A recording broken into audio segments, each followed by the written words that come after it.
कि जब किसी व्यक्ति के भाग खुलते हैं तो उसे संतों का सानिध्य प्राप्त होता है।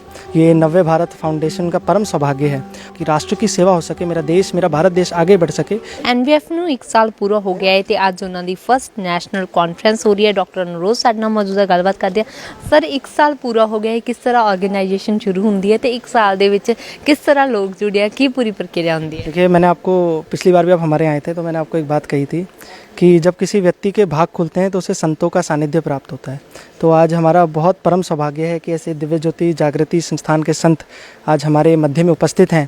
ये नव्य भारत फाउंडेशन का परम सौभाग्य है और नव्य भारत फाउंडेशन राष्ट्र सेवा परमो धर्मा, कि राष्ट्र की सेवा हो सके, मेरा देश, मेरा भारत देश आगे बढ़ सके, इसी लक्ष्य के साथ, इसी मंत्र के साथ हम सब कार्य कर रहे हैं।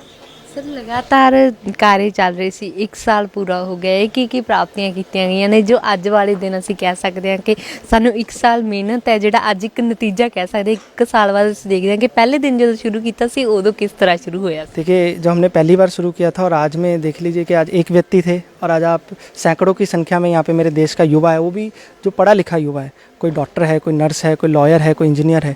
तो जो समाज का प्रबुद्ध समाज है उसको कैसे सही दिशा और सही दशा मिल सके, कैसे वो समाज के हित के लिए, कैसे वो राष्ट्र के निर्माण के लिए, कैसे वो विश्व के कल्याण के लिए कार्य कर सके, इसी लक्ष्य के साथ, इसी मंत्र के साथ हम कार्य कर रहे हैं। ਸਾਡੇ ਨਾਲ ਬਹੁਤ ਹੀ ਮਸ਼ਹੂਰ ਜਿਹੜੇ ਗਾਇਕ ਨੇ ਉਹ ਵੀ ਮੌਜੂਦ ਨੇ। ਸਰ ਕਿਸ ਤਰ੍ਹਾਂ ਤੁਸੀਂ ਇਸ ਆਰਗੇਨਾਈਜੇਸ਼ਨ ਨਾਲ ਜੁੜੇ, ਕਿਹੜੀ ਚੀਜ਼ ਤੁਹਾਨੂੰ ਲੱਗੀ ਕਿ ਇਸ ਆਰਗੇਨਾਈਜੇਸ਼ਨ ਨਾਲ ਤੁਹਾਨੂੰ ਜੁੜਨਾ ਚਾਹੀਦਾ ਹੈ?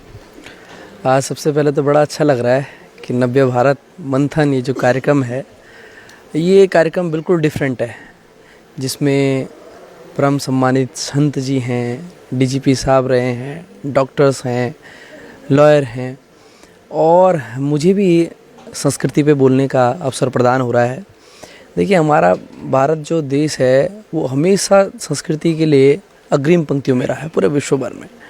और विभिन्न संस्कृतियाँ, चाहे वो हमारे पहनावे की संस्कृति हो, चाहे वो हमारी धार्मिक संस्कृति हो, चाहे वो हमारी आध्यात्मिक संस्कृति हो, चाहे वो हमारे गीत संगीत की संस्कृति हो, उसको पूरे विश्व पटल में अगर आप देखेंगे, अभी 14 तारीख को ही बसंत पंचमी के दिन, जैसे कि UAE में हमारे जो लक्ष्मी नारायण जी का मंदिर बनाया है UAE ने, एक अरब कंट्री यदि हमारी संस्कृति को फॉलो कर रही है और हमारी संस्कृति से प्रेरणा लेकर हमारे जो सिद्धांत हैं, हमारे जो हमारे अनुशासन है, उनको फॉलो कर रही है, तो हम सभी के लिए गर्व की बात है। और आज इस कार्यक्रम में मुझे भी बुलाया गया।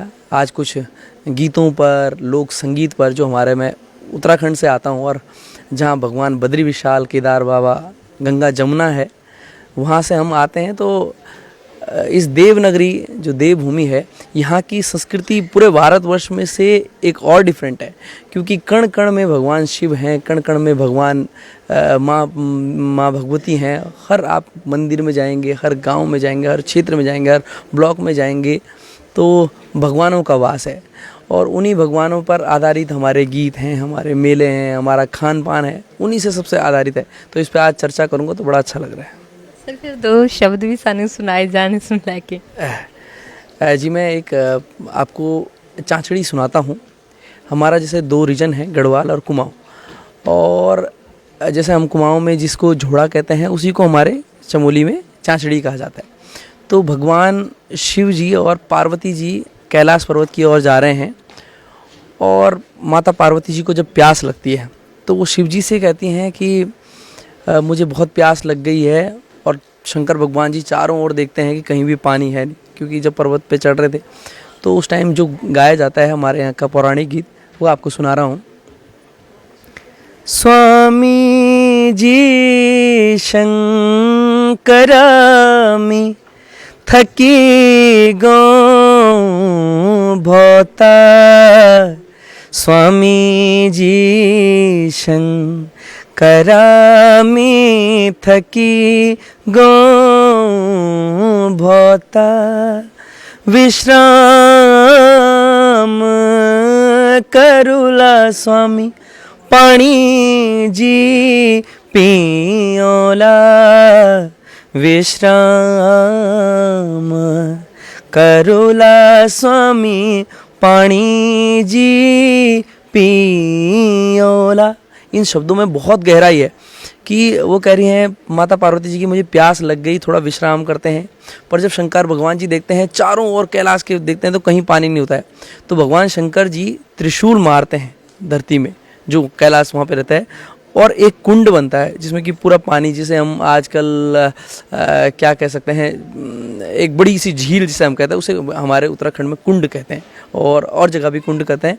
तो उस कुंड का जब कुंड बना त्रिशूल मारने से, तो उसके बाद उस कुंड का नाम क्या रखा जाए, तो उसके बाद शंकर जी ने कहा कि त्यारो रूप से यू कुंड रूप कुंड होलो, त्यारो रूप से यू गौरा रूप कुंड होलो।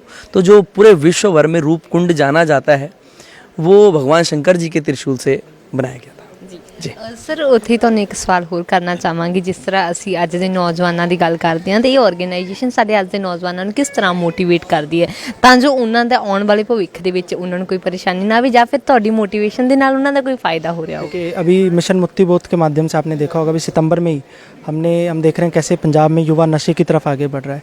तो केवल नशे के बारे में बात ना करके जो मेरे देश का युवा है उसको खेल के माध्यम से, विज्ञान के माध्यम से कैसे वे नशे से दूर रह सके। अभी हमने एक स्टडी भी पब्लिश करी है कि कैसे डे बाय डे जो साइकेट्रिक डिसऑर्डर्स हैं वो मेरे देश के युवा में बढ़ते जा रहे हैं। तो उन चीज़ों को रोकथाम के लिए अभी पीजीआई के साथ मिलकर, एम्स के साथ मिलकर हम ऐसे प्रयास कर रहे हैं कि कैसे मेरे देश का युवा नशे से, डिप्रेशन से दूर रहकर समाज के कार्यों के लिए आगे बढ़ सके। ਜੀ ਬਹੁਤ ਧੰਨਵਾਦ ਸਰ ਤੁਹਾਡਾ। ਤਾਂ ਐਨਵੀਐਫ ਦੀ ਅੱਜ 1 ਸਾਲ ਪੂਰਾ ਹੋ ਗਿਆ ਹੈ, ਜਿਸ ਦੇ ਚੱਲਦੇ ਨੌਜਵਾਨਾਂ ਨੂੰ ਮੋਟੀਵੇਟ ਕਰਨ ਦੇ ਲਈ ਤੇ ਨੌਜਵਾਨਾਂ ਦੇ ਭਵਿੱਖ ਨੂੰ ਸੁਧਾਰਨ ਦੇ ਲਈ ਲਗਾਤਾਰ ਜਿਹੜਾ ਇਨੀਸ਼ੀਏਟਿਵ ਵੀ ਲਿਆ ਜਾ ਰਿਹਾ ਹੈ। ਤਾਂ ਅੱਜ ਜਿਹੜੀ ਉਹਨਾਂ ਦੀ ਪਹਿਲੀ ਨੈਸ਼ਨਲ ਕਾਨਫਰੰਸ ਹੋ ਰਹੀ ਹੈ, ਜਿਸ ਦੇ ਵਿੱਚ ਐਨਵੀਐਫ ਦਾ 1 ਸਾਲ ਜਿਹੜਾ ਹੈ ਉਹ ਪੂਰਾ ਹੋ ਗਿਆ, ਜਿਸ ਦੇ ਵਿੱਚ ਕਿਤੇ ਨਾ ਕਿਤੇ ਨੌਜਵਾਨਾਂ ਨੂੰ ਵੀ ਇੱਕ ਨਵੀਂ ਸੇਧ ਮਿਲ ਰਹੀ ਹੈ ਤੇ ਇੱਕ ਇਨੀਸ਼ੀਏਟਿਵ ਜਿਹੜਾ ਹੈ ਐਨਵੀਐਫ ਵੱਲੋਂ ਲਿਆ ਗਿਆ ਹੈ। ਕੈਮਰਾ ਪਰਸਨ ਮੋਨੂ ਦੇ ਨਾਲ ਮੈਂ ਇੰਦਰ ਸਿੱਧੂ, ਵਰਲਡ ਪੰਜਾਬੀ ਟੀਵੀ, ਚੰਡੀਗੜ੍ਹ।